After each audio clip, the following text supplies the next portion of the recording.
Ахаева 8 баланың аяулы анасы.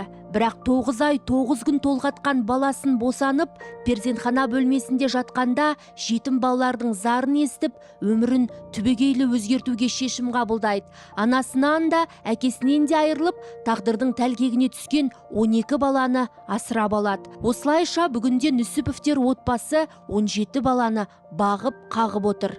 Роддомда жатқанда жаңағы неге барамыз ғой? Балалардың бөлімі болады ғой, сол жерге барғанда 5-6 кішкентай чақалақ бала жылап жатты ғой. Бұл балалар неге жылап жатыр деп жаңағы неге барам ғой? Медсестрадан сұрасам, медсестра айтады ғой, бұл тастанды балалар ғой деп. Сол кезде жүрегім ауырып, үйге келіп, жаңағы енем айтып жатырмын ғой.